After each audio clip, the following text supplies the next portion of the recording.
En ocasiones me he preguntado cómo es ser un buen escritor. Una vez leí que un escritor competente es un buen lector, pues la lectura es el medio principal de adquisición del código escrito. Un buen escritor escribe mucho, escribe siempre, escribe en cualquier circunstancia. Un buen escritor busca la poética adecuada que represente lo que escribe. Un buen escritor corrige siempre que sea posible, reescribe. Un buen escritor sabe que el único texto malo es el que no se concluye. Un buen escritor lleva una especie de diario donde anota sus ideas. Un buen escritor afina los sentidos, sabe que la descripción sensorial es la que da robustez a los relatos. Un buen escritor es un buen observador. Un buen escritor tiene siempre presente que el lenguaje es su patria. Sabe que definir un lenguaje en el momento de escribir es parte de la columna vertebral de un texto. Un buen escritor desconfía de los adjetivos. Cuando el adjetivo no da vida, mata. Un buen escritor busca los procedimientos de las otras artes y los adapta a la literatura. La música, la pintura, el cine, el teatro están ahí para ayudar a escribir. Sé que el halago debilita, pero mi entrevistado de hoy es un buen escritor. Tiene todo lo anterior citado y mucho más. Es disciplinado, atrevido y crítico, elementos indispensables para este oficio de escribir. Mi invitado de hoy es amigo, hermano de espíritu desde hace muchos años y cuenta con toda mi admiración y respeto. Es uno de esos pocos amigos que estuvieron, están y sé que siempre estarán. Cántabro de pro y hombre culto, erudito, noble, viene a hacernos reflexionar de cómo está el patio, en el del mundo y en el suyo propio. Licenciado en Historia, fue miembro del Consejo Asesor de Radio Televisión Española en Cantabria. Nació en Santander y vive en Santillana del Mar. Es autor de numerosos libros, ensayos y novelas de investigación. Colaborador habitual de revistas especializadas y medios de comunicación. Este historiador de mente muy abierta es el azote de la ortodoxia. En este nuevo encuentro frente a las cámaras le siento más profundo, más directo, más libre y más distanciado del mundo que hemos creado los humanos. Mariano Fernández Urresti es un peregrino que siempre pedalea hacia el oeste. Es un buscador incansable de ese otro lado de la realidad en este camino de la vida. Un camino plagado de símbolos, signos y señales que los ojos y el corazón de Fernández Urresti están acostumbrados a ver. Comenzamos Conectando Almas. Querido amigo y hermano de espíritu, Mariano Fernández Urresti, es un auténtico placer, un privilegio de verdad, y para mí es muy bonito este encuentro en tu tierra, en Santander, en algún punto de Santander, después de hace ya algún tiempo, delante de las cámaras, con lo cual te agradezco, como siempre, pues este nuevo encuentro. Es un placer, Luis, siempre lo es, encontrarme contigo cuando nos encontrábamos en Málaga y ahora fíjate, aquí en casa casi, ¿no? Porque estoy viendo un cuadro donde aparece la península de la Magdalena y es justo enfrente donde yo nací. O sea, que mira tú qué casualidad, ¿no? Así que es un verdadero placer y es muy emocionante, la verdad, siempre es emocionante encontrarme contigo. En el camino también nos hemos visto en alguna ocasión, siempre es como te digo, un honor, casi. Mariano tocayo, como sabes, estoy hace casi 3 años en América. Es increíble la de gente que te sigue, que te conoce, que por supuesto lee tus libros, que llegan allí, al otro lado del charco, y a mí me congratula que se te siga por tus investigaciones y por tus fantásticos libros, ¿no? Hombre, la verdad es que hay mucha inquietud en Sudamérica por todos los temas relacionados con el misterio. Y luego, además, es, por lo que yo he podido observar, gente que tiene mayor vocabulario que nosotros, mucho más rico, mucha afición a la lectura. Como tú dices, hay muchos lectores, sobre todo hay muchas lectoras. Ese es un aspecto que también se repite en España, ¿no? Yo creo que leen más las mujeres que los hombres. Y como te digo, también me parece gente muy culta y a la que tengo un especial cariño y mucho respeto, la verdad. ¿Cómo has estado durante todo este tiempo, Mariano? A ratos bien, a ratos no tan bien, como todo el mundo, supongo. Desde el punto de vista de los libros, pues he seguido escribiendo y publicando uno al año, lo cual es bastante difícil. Vivimos en una época en la que casi todo el mundo cree que la información veraz es la que aparece en Internet, o incluso peor, la que dan los medios de comunicación. Y la lectura, los libros en definitiva, bueno, pues van pasando desgraciadamente a un segundo plano, ¿no?, en las prioridades de las personas. Pero a mí me sigue apasionando lo mismo que antes. Sigo teniendo la misma pasión por la historia y la misma pasión por el misterio. Y ambas son las que guían el leitmotiv de mis libros, ¿no? Así que en ese sentido sigo igual. Pasa tiempo, pasan cosas que te afectan, que te hacen sentir a veces de otro modo cosas que antes veías de otra manera, pero en lo básico, en lo fundamental, si escarbas, si quitas el barniz, yo sigo siendo el mismo. Mariano, durante este encuentro, esta entrevista, va a sonar mucho la palabra apocalipsis. Llevas muchos años escribiendo libros. Yo ya he perdido la cuenta de cuántos has escrito, supera los 20. Sí. ¿Vivimos tiempos apocalípticos a nivel literario? Sí, porque se publican probablemente muchos libros, pero se venden pocos, se piratean muchos, se respeta muy poco el trabajo intelectual, ya no solo del escritor en este caso, puesto que hablamos de libros, pero podríamos hablar igualmente de la música. Hay muy poco respeto al trabajo del creador y, en efecto, pareciera que estuviéramos al borde del apocalipsis literario. Quiero pensar que no, porque el hombre siempre ha tenido la necesidad de expresar. En las cuevas de Altamira, ya que estamos en Cantabria, lo hacía en las paredes y utilizando pinturas que representaban animales, pero también conceptos abstractos, símbolos tectiformes que todavía no se sabe muy bien qué significaban. Por tanto, siempre ha necesitado expresarse. Y en el caso que nos ocupa, pues yo creo que el ser humano siempre querrá expresarse a través del medio que sea, pero por escrito, ¿no?, escribiendo sus sentimientos, porque hay cosas que no se pesan ni se miden, no tienen precio. Resulta que no tienen precio y tienen mucho valor, que son los sentimientos, y se transmiten muy bien, bastante bien, a través del arte, la pintura, la música, la literatura. Los escritores, Mariano, sois muy valientes, porque no cabe duda de que vivimos en una época totalmente audiovisual, donde sí, la imagen impera sobre la letra escrita, sobre la palabra. No debería ser así, pero es así. Uno asiste o está asistiendo a lo que es la actualidad a nivel de redes sociales, de la comunicación en general, y desgraciadamente, no sé, me da la sensación de que se lee menos. ¿Es cierto? Se lee menos. En París en el siglo XX, Julio Verne fue la segunda novela que él escribió después de 5 semanas en Globo, pero no se publicó. Se publicó muchos años después por parte de sus descendientes. Julio Verne decía que en el París del siglo XX todo el mundo sabría leer, pero nadie leería.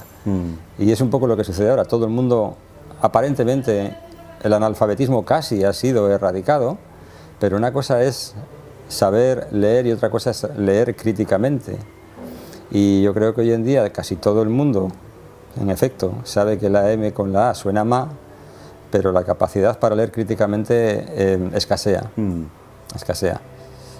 Eso explica también muchos comportamientos que luego, pues, cuando hablemos del apocalipsis a nivel político podemos llegar a interpretar, ¿no? Es decir, por qué la gente vota lo que vota y lo hace de la manera en que lo hace, de un modo tan poco reflexivo. La gente no vota, embiste. Sí, sí. Mariano, muy pocos escritores hoy en día, muy pocos, ganan mucho dinero escribiendo. Sin embargo, ¿qué es lo que te mueve a ti a escribir? ¿Es una necesidad? ¿Es algo que nace aquí dentro? Es un compromiso. El otro día yo le decía a una persona, yo voy a todos los sitios a donde me invitan, siempre que pueda, pero voy a todos los sitios a donde me invitan a dar charlas, atiendo a todos los medios de comunicación que me llamen, no me importa si son regionales, locales o nacionales, y escribo por un compromiso personal, moral. Julio Verne, vuelvo a citarle, decidió suicidarse escribiendo, prácticamente, ¿no? Yo tengo previsto hacer lo mismo. Si puedo, seguiré escribiendo, bueno, si puedo no, seguiré escribiendo. Otra cosa es que consigas publicar lo que escribes, ¿no? Porque una cosa es lo que uno escribe y otra cosa es lo que después consigues publicar. Tú has hablado de más de 20 libros publicados. Sí. pero hay otros escritos Claro. que no han salido aún. Entonces, también sabes lo que pasa, como me gusta mucho la historia, yo cuando yo estudiaba, cuando era estudiante de historia, mis padres tenían una guardilla donde vivíamos en un piso y había una guardilla donde yo me recluía. Ahí me pasaba las tardes y yo ahí era feliz, porque me pasaba horas en el siglo XIII, en el siglo XV o antes de Cristo, ¿no? Y ahora hago lo mismo. Es decir, mientras estoy en un libro, o escribiendo un libro, o documentándome para un libro, no estoy aquí. Y es un alivio terrible. ¿Es una evasión? ¿Es un viaje? Es el único modo de seguir aquí. En esta realidad cotidiana Sí. en la que nos movemos. Te citaré a otro personaje, a otro de mis personajes favoritos, Sherlock Holmes. Sherlock, cuando no tenía un caso que llevarse a la mente, se dejaba ir. Caía en unas fuertes depresiones, porque la realidad que lo rodeaba no le satisfacía. Entonces, en mi caso, mientras estoy metido en un libro, mientras estoy leyendo sobre un libro, o escribiendo, o imaginándolo, no estoy aquí, y es terapéutico. Esas realidades en las que vivimos y en las que estamos rodeados nos llevan a pensar precisamente, o a sentir o a percibir desde otrora los apocalipsis. Es que el concepto de apocalipsis, que para empezar es griego, significa desvelar, descubrir. Lo que pasa que la Iglesia, como tantas otras cosas, se lo ha apropiado, como el concepto de creer. Pareciera que solo se puede creer lo que a ellos les parece bien que hay que creer, pero se pueden creer muchas cosas. Yo creo en otras bien distintas. El concepto de religión también se lo han apropiado. Hay gente que se apropia de banderas, parece que son solo suyas, y hay otros que se apropian de términos universales: religión, religare, la necesidad del hombre, y del hombre que para ascender espiritualmente, conectarse unirse con lo superior. Eso es una necesidad universal, eso no tiene catecismo. Pues el concepto de apocalipsis, como el de religión, como el de fe, se lo han apropiado en exclusiva. Y apocalipsis significaba originariamente esto que te he dicho, desvelar, descubrir. Lo que pasa es que el libro atribuido, en mi opinión, erróneamente al evangelista Juan, el libro del Apocalipsis, pues ha creado pues un concepto, casi te diría un estilo literario. Se escribieron 40 y tantos libros de ese tono, de esas características, entre el siglo II antes de Cristo y el siglo III o IV después de Cristo, unos 40 y tantos. Pero claro, el concepto básico del Apocalipsis, o la idea básica del Apocalipsis, gira en torno al modo en que uno interprete el tiempo. Si el tiempo lo interpretas como una línea recta, como lo hace la Iglesia cristiana, la Iglesia católica, es decir, desde una creación hasta un supuesto final, es una línea recta, ¿vale? Donde se produce eso, la creación, el supuesto pecado original, la llegada de Jesús, la supuesta redención que Jesús aporta, el juicio final y el final. Una línea recta. Claro que podría ocurrir que tuvieran razón los mayas, los persas, los griegos, y el tiempo fuera cíclico. Con lo cual puede haber habido muchos apocalipsis, civilizaciones, tiempos humanos que han desaparecido y han renacido otras culturas, otras formas de interpretar la vida sobre la Tierra. Antes de introducirnos en tu nueva obra literaria, de Ediciones Luciérnaga, Apocalipsis, es su título, has escrito sobre templarios, sobre Colón, sobre Julio Verne, sobre Sherlock Holmes, probablemente otros muchos personajes que se me olvidan, y por supuesto uno muy especial para mí, Jesús de Nazaret. Me han gustado mucho tus obras, Mariano, la visión que le has dado a cada personaje. ¿Qué te queda? ¿Qué personaje te queda por escribir? No sé si hay alguno próximo ya en ciernes. En novela hay 2 novelas escritas, no publicadas. de las que no te voy a hablar, porque aunque yo no soy el andaluz, lo eres tú, voy a ser yo en este caso el supersticioso. Ajá. Y no te comentaré aún hasta que no lo tenga claro, pero cuando lo tenga claro serás de los primeros que lo sepa. De manera que hay 2 novelas escritas. Bueno, no, para ser más exacto hay 3 escritas, terminadas y cepilladas, muy pulcras, pero hay que ver si podemos sacarlas o no a la luz. Alguno me ha preguntado, ¿de dónde saca Mariano tiempo para escribir? Digo, bueno, es que Mariano es un hombre muy organizado, muy disciplinado y es un oficio, le dedica varias horas al día. Le dedico mucho tiempo, sí. Yo vuelvo a mencionar a Julio Verne. Julio Verne se levantaba a las 5 de la mañana todos los días y escribía ininterrumpidamente hasta las 12 y la tarde la dedicaba a leer los boletines de las sociedades geográficas, de las revistas científicas, de donde tomaba cientos de notas. Yo no hago eso porque no tengo el día entero, porque mi trabajo es de técnico de cultura en un ayuntamiento, yo soy funcionario, pero sí tengo las tardes libres y en ellas me vuelco, trato de buscar todo el tiempo posible para lo que es una pasión, no, para lo que es un compromiso, tampoco, casi más allá, para lo que es una religión, la mía. Soy yo el único devoto y el único sacerdote. ¿Qué personajes de los citados, Mariano, ha sido el que más... esto es como preguntar cuál es tu libro favorito. Bueno, es que claro, una cosa son los ensayos y otra cosa son las novelas. Claro. Entonces en las novelas Sherlock Holmes me apasiona, como sucedió con Agatha Christie o, en fin, o como el Julio Verne que he mencionado antes, ¿no? Pero bueno, Sherlock tiene para mí algo muy especial. Y claro, a nivel de ensayo es muy diferente.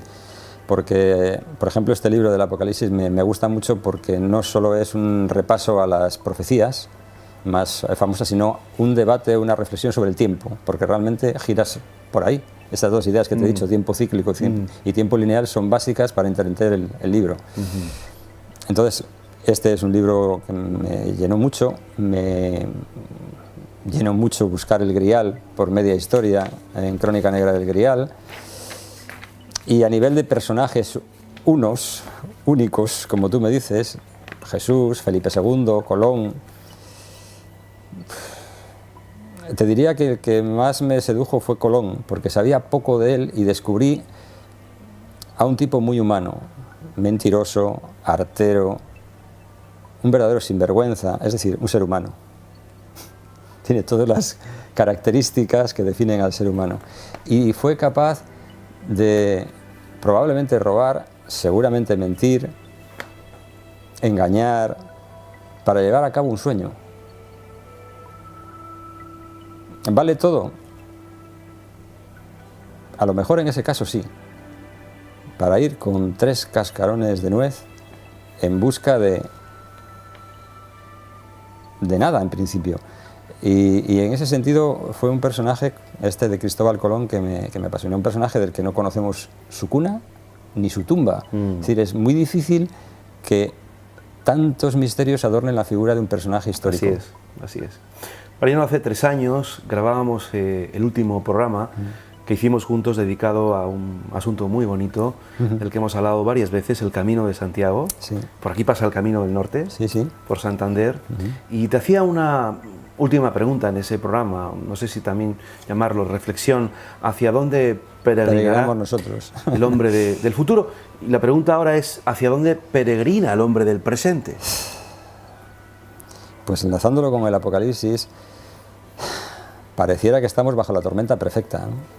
Es decir, aparecen personajes como Donald Trump, que están al frente de probablemente el país más poderoso del mundo, reverdece el nazismo en Alemania, en Holanda, en Francia, como Marine Le Pen, etc. Vuelven a plantearse viejas ideas que nunca solucionaron nada, sino que generaron grandes problemas y terribles desastres, y ahora aparecen o reaparecen como soluciones para problemas diferentes.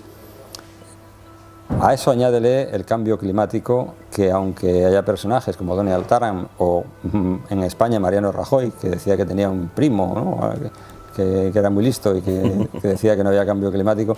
Bueno, aparte de estos personajes que nos gobiernan, el cambio climático es obvio. Los científicos dicen que estamos en vísperas de lo que ellos llaman la sexta extinción de especies animales. En los últimos años han desaparecido multitud de especies animales y algunas de ellas hoy en día, la jirafa, el oso polar, el león, el hipopótamo, este tipo de animales que pareciera que iban a convivir con nosotros siempre, pues no, están en vísperas de ser extinguidos. Por tanto, ¿a dónde peregrina el hombre? A mí me da la impresión de que yo no diría como Isaac Newton que en el 2060 va a producirse el fin del mundo. Eso dijo Isaac Newton. Yo no lo fecharía porque creo que los acontecimientos históricos no se producen a las 12 de la mañana de un día en concreto, sino que es un proceso largo, no es un proceso geológico que es muy largo, pero sí largo el proceso histórico, y yo creo que estamos inmersos en uno, y ese uno en efecto nos va a conducir a un apocalipsis, a un cambio, porque además es que esto es insostenible, es decir, hay no sé si son 7.000 millones de personas en el mundo. ¿En este momento? Sí. Casi 7.500. Si tú miras, eso es absolutamente insostenible, no porque sobre gente, no seré yo quien diga eso, pero sí que los recursos están evidentemente mal repartidos, pero están mal repartidos porque la ideología imperante solo se sustenta si los recursos están mal repartidos. Y es imperioso cambiar ese concepto. Es necesario que haya una nueva manera de interpretar la economía, una economía sostenible, donde haya un respeto hacia la tierra y se deje de pensar que la tierra nos pertenece y se advierta que pertenecemos a ella. Pero claro, la mayor parte de la gente, bueno, no sé si la mayor parte, porque a los chinos son muchos y hay otra gente que tiene otros credos y otras religiones, pero sí que en el mundo occidental predomina la religión cristiana, protestante, en sus distintas versiones. Y en el Génesis se supone que Dios le dijo al hombre que todas las cosas creadas estaban bajo su dominio y a su disposición. Y desde ese mismo instante, el hombre ha creído que es diferente al resto de lo creado y se ha olvidado de que no es otra cosa que un animal que vive en esta tierra, que pertenece a esta tierra y que en ella va a ser enterrado o quemado, pero sus cenizas van a engrosar este suelo. Lo ha olvidado, ha perdido la perspectiva, y eso nos está conduciendo, como te decía, probablemente a un, no sé si inminente, pero probablemente sí, un apocalipsis. Muchos pensarían o dirían en este momento que es un discurso negativista, catastrofista. No, es realista. Milenarista, pero en el pragmatismo de la realidad, Mariano, sí, sí. Si uno observa a lo que estamos asistiendo, cambio climático, el cómo va esta sociedad a nivel social, económico, cultural, la pérdida de valores, la verdad es que la radiografía ¿es esa? De la actualidad es esa. Es decir, cuando yo hablo de Donald Trump, no hablo de Donald Trump, hablo de los votantes de Donald Trump. Claro, obviamente. Cuando hablo de otros personajes políticos, no hablo de los personajes políticos, hablo de quienes les han votado. La conciencia que hay detrás. Y se sienten representados. Claro. Eso es lo realmente dramático. Es decir, porque antes, en la Edad Media, un señor de la guerra se imponía y vencía al contrario y tomaba posesión vía militar de un territorio. No, es que ahora es por votación popular. Y Donald Trump ha sido elegido por una parte mayoritaria bueno, ya es cierto que no ganó las elecciones en cuanto a voto popular, pero sí por el sistema democrático que hay en Estados Unidos, eso le hizo ganador de las elecciones. Y si fue así, porque hubo, lógicamente, una gran masa electoral detrás. En España tenemos unos terribles ejemplos. Sí. No importa cuánto robes, no importa cuánto mientas, porque resulta que te van a votar. Vamos a ver, aquí ha habido un gobierno, un partido político en España que mintió a los ciudadanos por la muerte de muchas personas en un atentado terrorista. Un partido político que engañó a los ciudadanos a propósito de la gestión que hizo por un vertido de residuos en Galicia con el Prestige. Un partido político que tiene a cientos de personas imputadas en causas varias. No digo que sean culpables, no, digo que están imputados. Y sin embargo, a nivel popular, a nivel electoral, se ve refrendado una y otra vez. Es decir, la culpa, por tanto... Es incomprensible. ¿Quién la tiene? ¿Donald Trump o los votantes que han aupado a Donald Trump a la Casa Blanca? ¿Quién sostiene la trama de corrupción que, al parecer, presuntamente, existe en España? Entonces, y podríamos hablar de otros lugares, cito España porque es donde vivo, hablo de Donald Trump porque es un personaje seguramente conocido en todo el mundo, pero presumo que en otros lugares sucede igual, ¿no? Entonces, a lo que iba, no es tanto quién nos gobierna, sino quién ha votado al que nos gobierna. Como te decía, en la Edad Media, bueno, es que el tipo tenía mayores medios militares, se imponía porque era más artero o más hábil, pero ahora es otra cosa. Mariano, hablas de la conciencia de esos ciudadanos que votan una y otra vez. Y de los medios de comunicación. Ahí voy. Ahí voy. Que sustentan, que hablan al dictado de determinadas ideologías. Ahí voy. Es decir, eso de la prensa independiente realmente es una broma. Eso ya no existe. Bueno, es una broma de mal gusto, es que yo no sé si existió alguna vez. Ahí va también. Es una broma de mal gusto. Es decir, los medios de comunicación están sustentados por una serie de accionistas que tienen una determinada ideología y una línea editorial. Exacto. De un sitio o de otro. Entonces, bueno. Y voy más lejos, metiéndome en esa conciencia colectiva y ciudadana que vota una y otra vez al mismo partido o al mismo personaje político de turno. La pregunta es, ¿quién mueve también a esa conciencia? Hablamos de entonces ya de una aureola, una energía, una inteligencia que está moviendo esa conciencia, Mariano, y ya me voy también en el tiempo atrás. Ya, Borges escribió: Dios mueve al jugador y este la pieza. ¿Qué Dios? Detrás de Dios la trama empieza.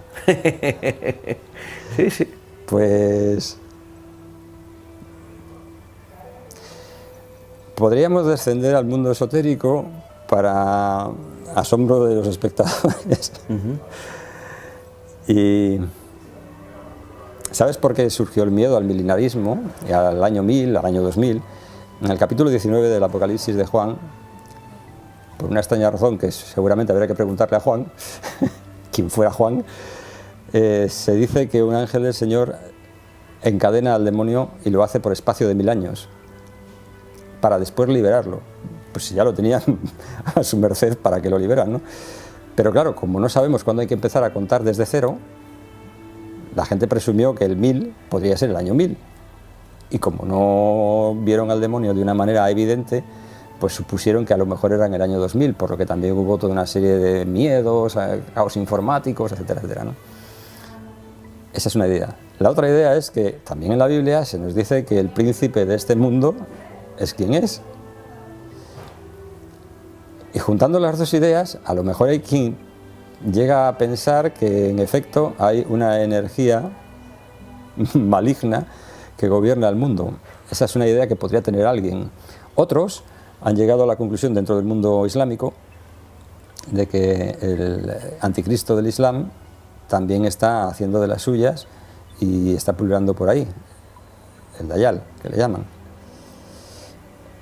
No sé si eso es cierto o no. Porque esto es admitir que hay inteligencias externas, foráneas, que de alguna forma manipulan, dirigen, que siempre han estado a lo largo de los tiempos. Bueno, la gente piensa que Dios está en todas partes y controla todas las cosas, de manera que en última instancia el responsable último sería Él, porque no olvidemos que Él crea todo, el bien, el mal, la luz, las tinieblas.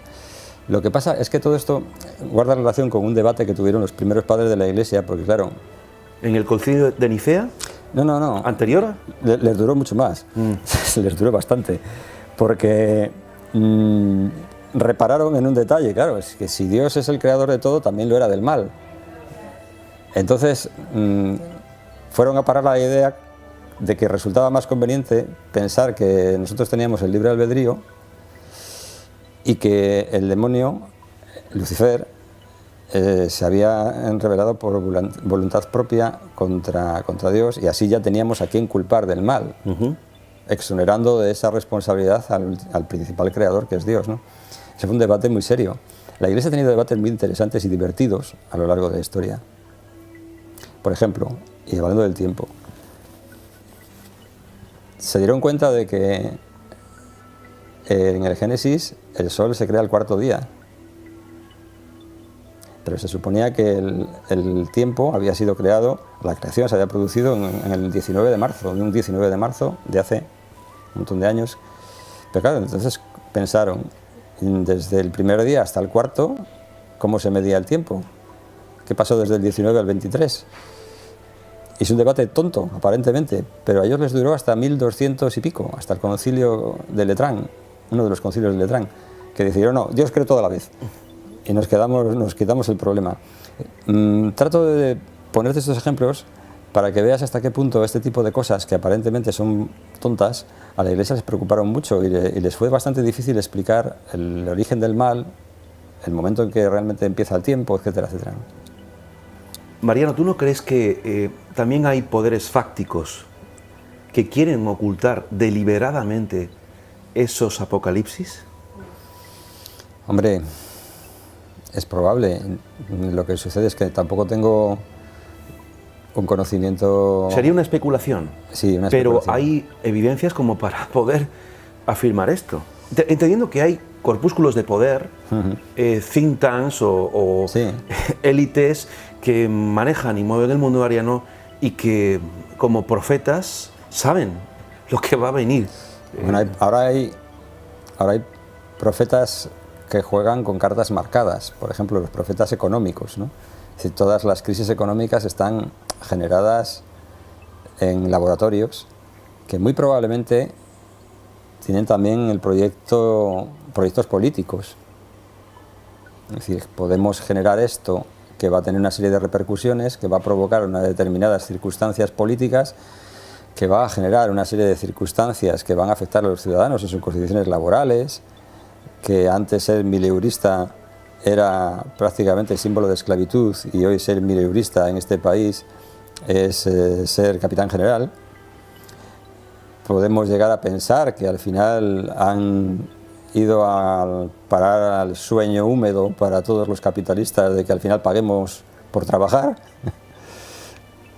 No sé si eso puede tener una base, pero lo cierto es que en la vida en la que nos movemos podemos llegar a pensar esas cosas. Es decir, yo a veces he planteado, cuando se habla de revoluciones y estas cosas, ¿no? Asaltos a palacios de invierno y todas estas frases tan fáciles que ahora se plantean, a mí me da por pensar que el palacio de invierno del zar en Rusia era fácilmente identificable, sabíamos dónde estaba. Los siervos de la gleba en la Edad Media se podían rebelar contra el señor feudal porque el castillo estaba claramente visible en la loma más alta, ¿no? Pero ¿dónde está ahora ese palacio de invierno? Si ahora todos estos nuevos profetas también de la política, porque también hay mucha política y nuevo profeta, que nos quieren conducir a un nuevo sol, decidieran asaltar el palacio de invierno, ¿de quién?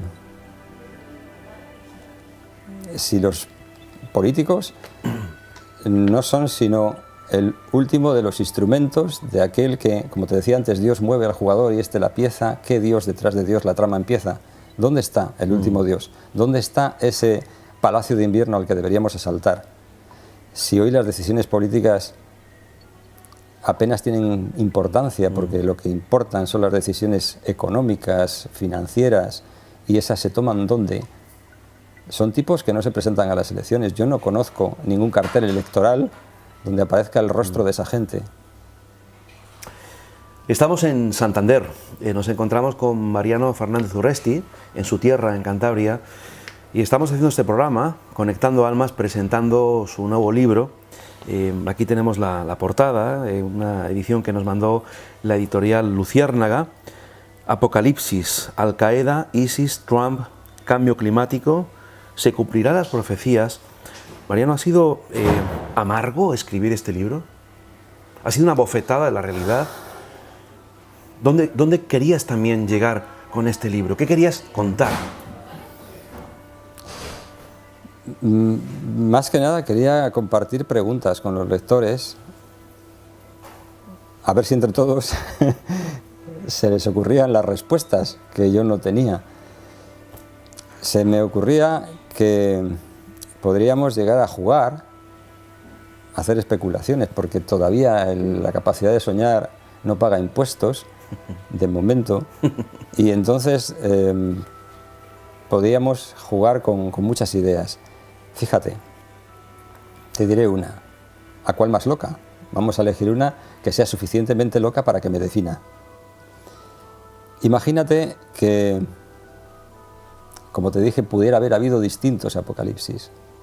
Y en algunos libros sagrados, el Ramayana, el Mahabharata, todos estos, se hace referencia a enfrentamientos, a combates aéreos entre dioses que iban a bordo de vimanas. Que llamaban vimanas, máquinas. Imagina que eso no fuera una metáfora, imagina que eso fuese un relato de uno de esos apocalipsis.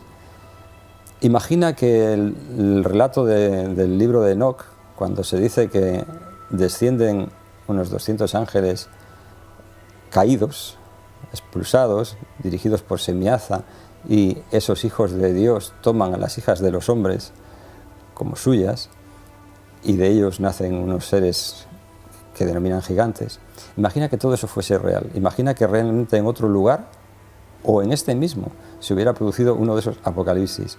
Imagina que nosotros mismos nos viéramos abocados a un apocalipsis que nos condujera, nos obligara a viajar a otro planeta, donde nos encontrásemos con una especie animal Mariano, en proceso de desarrollo y aceleráramos su proceso de desarrollo genético. Yo quiero imaginar, y seguro que los que nos están viendo y escuchando también están imaginando, pero también se están preguntando como yo, cuando tú a solas en tu guardilla, en tu casa, estabas poniendo el negro sobre blanco, el sentimiento que tú tenías en ese momento, ¿en qué crees tú, Mariano? O sea, ¿qué te late? ¿Qué sientes tú?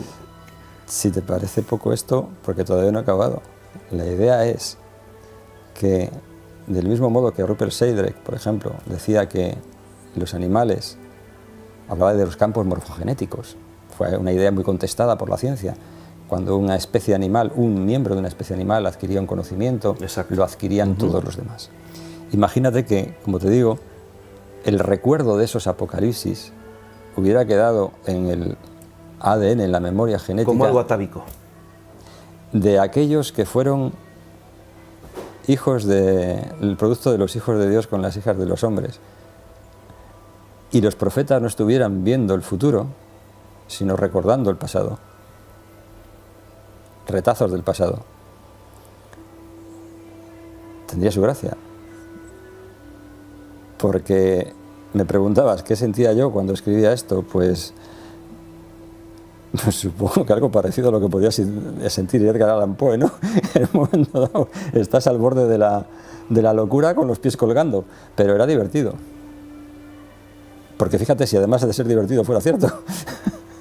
Yo se lo cuento a los lectores para que ellos lleguen a sus propias conclusiones. Mariano, es inevitable hablar de Apocalipsis también y seguir viajando al pasado y hablando del Camino de Santiago, de otras obras que tú has escrito. Hace 12.500 años se dice que ocurrió algo. La Atlántida, de existir, que yo creo que existió, esta se hundió. Podemos imaginar, sospechar los porqués. Y claro, entendiendo y concibiendo de que el tiempo es cíclico y no lineal, ¿estamos también en ese precipicio al borde de una nueva Atlántida? Es un poco una buena metáfora, porque no sé si la Atlántida como tal existió o es la metáfora de un tiempo que desapareció y una civilización que se extinguió. O diferentes Atlántidas. No sé si tú que has estado en Egipto tantas veces has reparado en el hecho de que normalmente las culturas tienden a agrupar a sus muertos en camposantos, en cementerios. Resulta al menos inquietante que el centenar de pirámides que hay en Egipto estén dispersas sin aparentemente ningún criterio. Igualmente, resulta curioso que normalmente los pueblos, las culturas, van conociendo una progresiva perfección. Evolución. En sus construcciones también. No involución. Exactamente. En el caso de Egipto, bueno, se empezó con las mastabas, es cierto, pero luego se supone que una evolución de la mastaba es la pirámide, pero después se produce una clara involución, es decir, no son capaces, ya en época tolemaica, hacen sus templos, etcétera, pero no son capaces de construir unas pirámides como aquellas. Imaginemos que en efecto pudieron haber sido tumbas, como se nos ha dicho. Snefru, por ejemplo, que hizo dos pirámides, la Acodada y la Roja, tuvo necesidad de enterrarse 2 veces, al parecer. Se murió 2 veces, en fin. ¿A dónde voy a parar con todo esto? Pues lo que tú comentabas.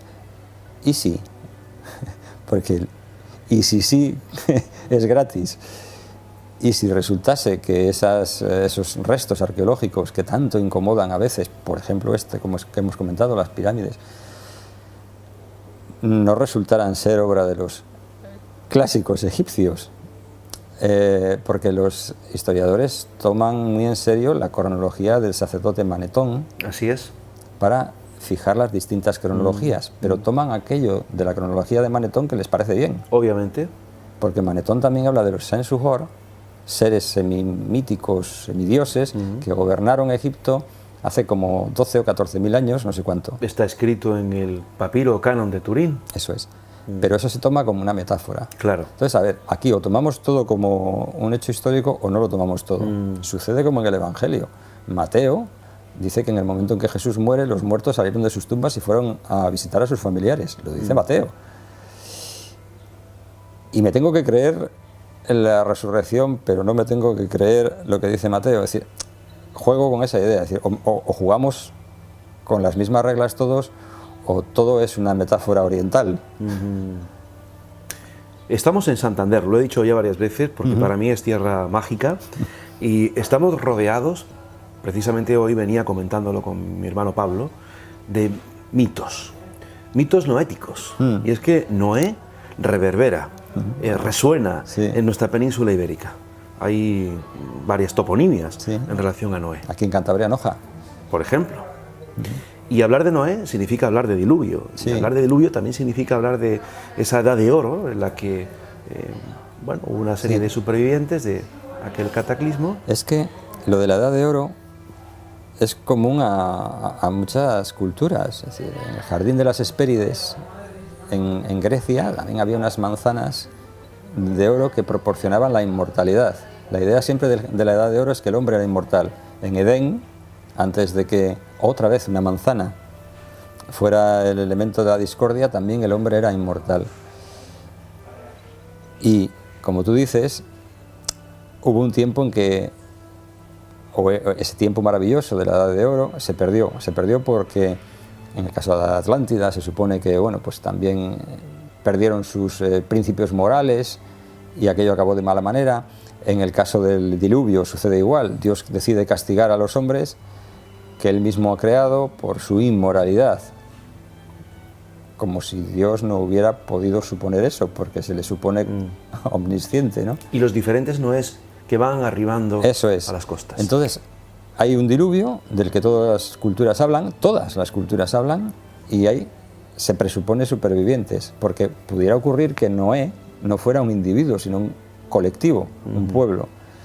En cualquier caso, hay muchas leyendas que afirman la llegada de Noé, por ejemplo, a Galicia, a las costas de Galicia, a Noia. Allí Noela, su nieta, fundaría la ciudad, y eso podría haber supuesto que con él o con ellos hubieran llegado conocimientos de una cultura anterior, de una cultura extinta, sepulta, ¿no? Es una idea, y es muy probable que ahí la llegada de esos seres fantásticos que pudieron haber sido tomados casi por dioses impulsase a los hombres después a ir hasta aquel lugar a donde habían arribado los supervivientes, y de una manera casi animal comenzaron a caminar hacia Poniente buscando su origen y sin reparar en ello hubieran construido con sus propias pisadas lo que más tarde sería el Camino de Santiago. Mariano, en Apocalipsis también hablas de profecías que están presentes en todos los tiempos a través de personajes, los llamados profetas, videntes y demás. Intentando rescatar lo bueno de esos personajes y de esas historias, esto significa que habría que admitir que el destino está escrito. O no, si lo que están recordando son fragmentos del pasado, pero no los interpretan bien y presumen que son el futuro, entonces a lo mejor no estamos hablando de que el destino esté escrito. Es que volvemos a la misma historia, volvemos a la idea de que vamos en línea recta, porque claro, es que la cultura cristiana nos tiene totalmente sojuzgados. Nos ha dado a todos por pensar que el tiempo es lineal, pero es que el tiempo no lo es que los físicos ya nos están diciendo, Einstein ya lo dijo, el tiempo varía en función de la velocidad a la que se desplace el espectador.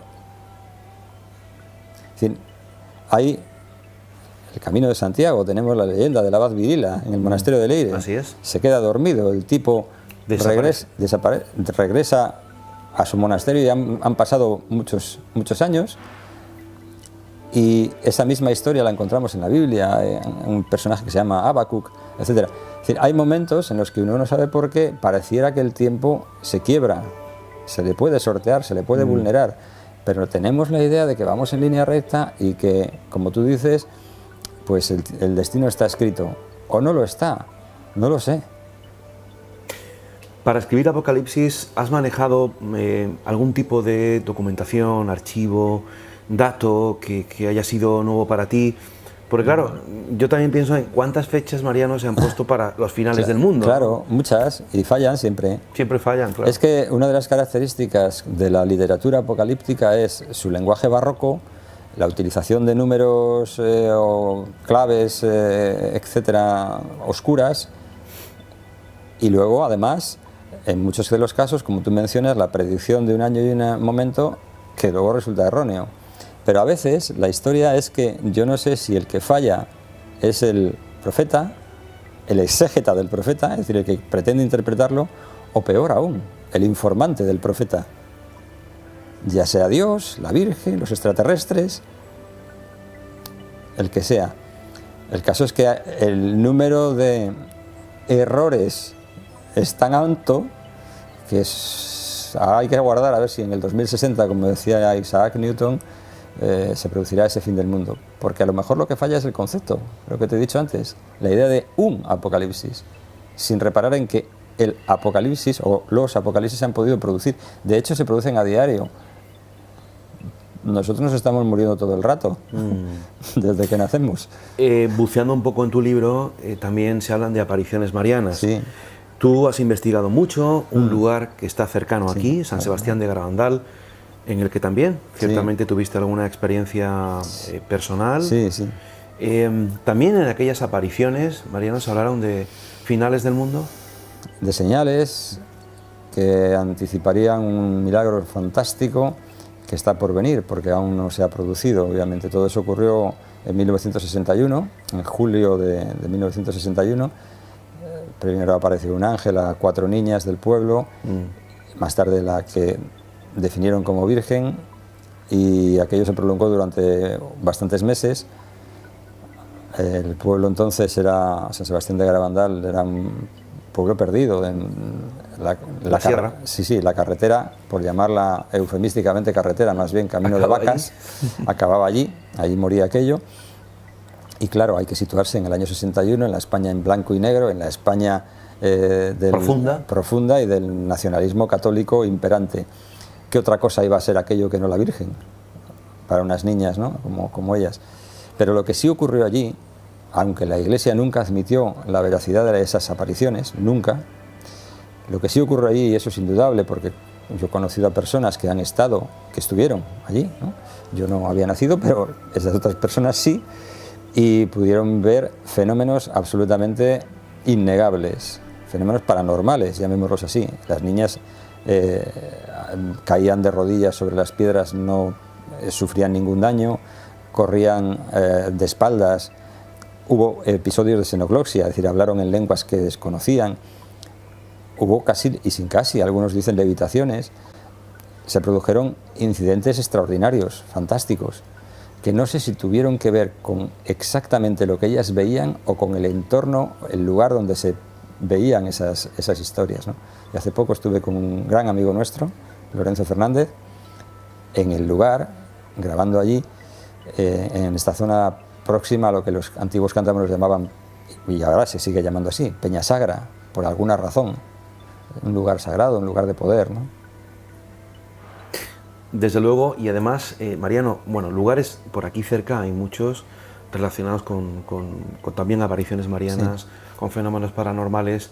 De cualquier forma, ¿tú crees que hay alguna profecía que se haya escrito a lo largo de la historia que esté cercana a lo que pudiera ser una verdad, que pudiera ocurrir? ¿O todas son precisamente eso, especulaciones? Es que es difícil porque la profecía de los 111 papas de Malaquías, sí, un obispo irlandés que vivió a caballo en el siglo XII,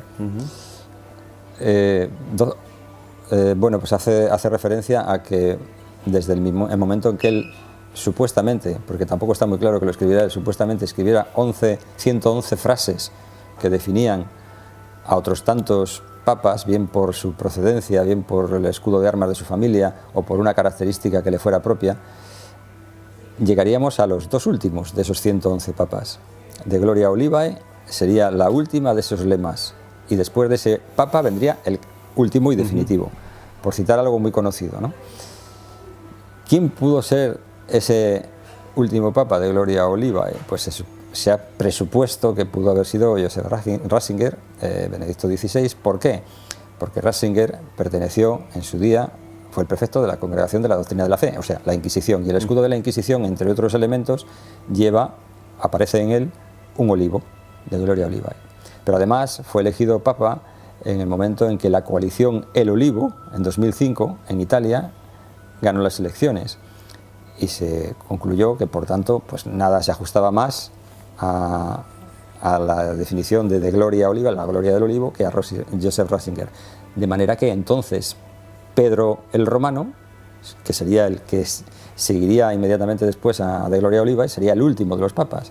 Pero claro, el actual, Jorge María Bergoglio, no es romano ni se llama Pedro, se llama Francisco I. Pero claro, eligió el nombre de Francisco I en honor a Francisco de Asís. Pero es que Francisco de Asís no se llamaba Francisco, sino que también era Di Pietro. Ajá. Entonces se ha ido a parar a la idea de que a lo mejor resulta que Francisco es en efecto el último papa, sobre todo teniendo en cuenta que Nostradamus había dicho que el último de los papas saldría de la compañía, en uno de sus versos, en una de sus cuartetas. Y claro, Francisco efectivamente es de la compañía de Jesús. Me dices, ¿esta puede ser un ejemplo de una profecía que pudiera cumplirse? Pues entonces estamos muy cerca de saberlo, porque ojalá la vida de este hombre sea longeva, ¿no? Pero bueno, es muy probable que podamos ver si en efecto se cumple o no esa profecía. Hoy en Conectando Almas estamos presentando la última obra del escritor, historiador e investigador Mariano Fernández Urresti, Apocalipsis, de la editorial Luciérnaga, la cual ha tenido bien enviarme este ejemplar, que espero me firmes a continuación de la entrevista. Creo que es una investigación, un libro que repasa muchas cosas importantes, sobre todo no deja de ser una radiografía de la actualidad, porque nace esta pregunta en este momento, Mariano: si nosotros somos en la escala evolutiva del Homo sapiens, sí, vamos a decir Homo sapiens, sí. ¿Cuál es el siguiente salto evolutivo? Yo pensaba que íbamos a ser en un momento el Homo amans, a lo mejor, pero me da a mí que... Yo tengo la esperanza de que haya vida en alguna parte del cosmos y que además sea mejor que esta.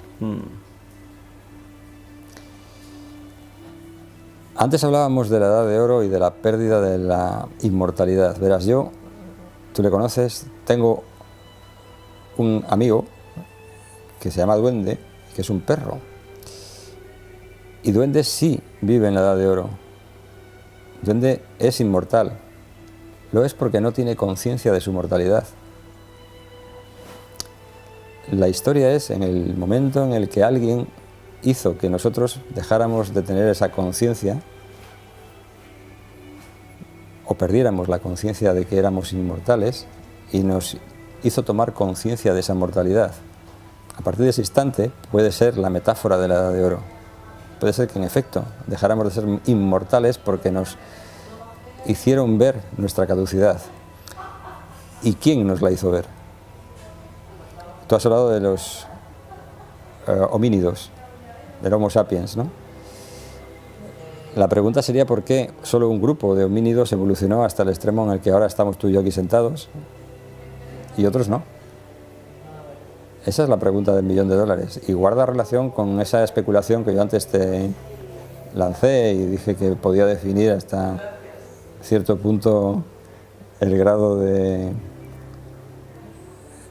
no sé, de irreverencia que puedo tener yo desde el punto de vista histórico, ¿no? ¿Quién sabe, no? A ver, aquí tenemos dos opciones. O podemos tomar el mito como solo un mito y que no tiene ningún tipo de información histórica dentro de él, o por el contrario, irá para la idea de que los mitos también pueden tener algún tipo de información histórica que puede ser útil para interpretar cosas a donde la historia oficial no llega.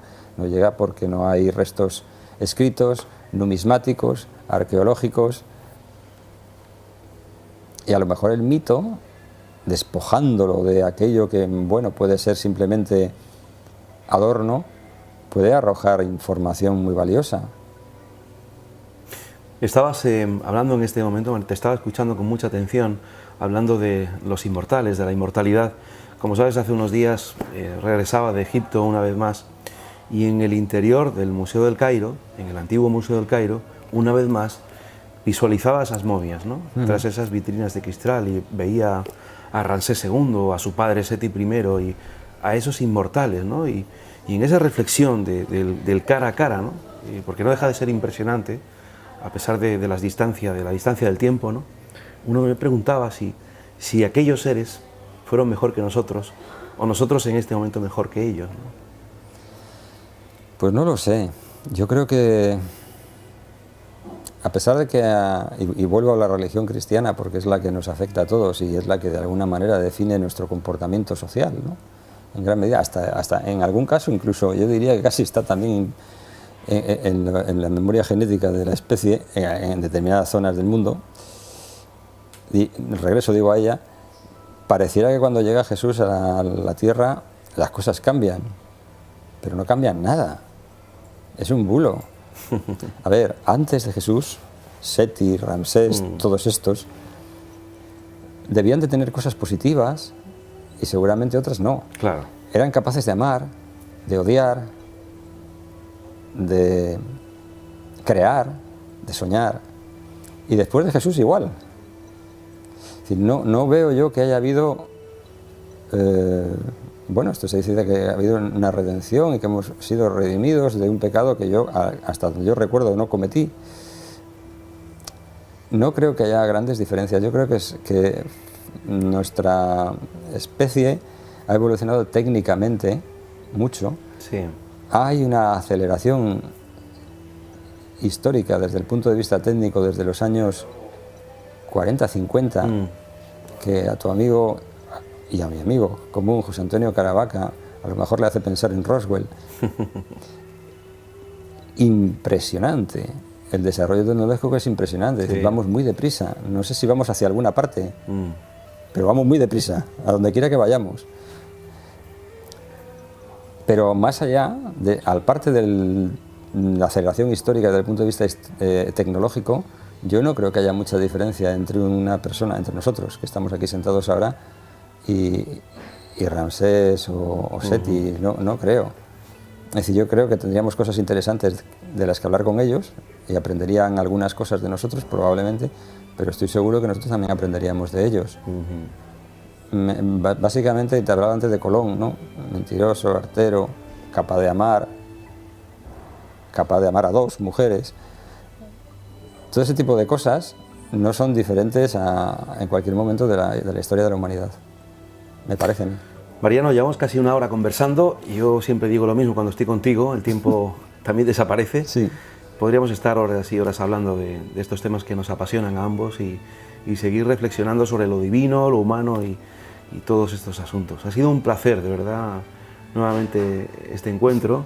Me encanta entrevistarte y sobre todo que que nos enseñes, que nos muestres, que nos ilustres a través de tu trabajo? Bueno, yo lo que trato es de confundir a la gente con mis propias confusiones.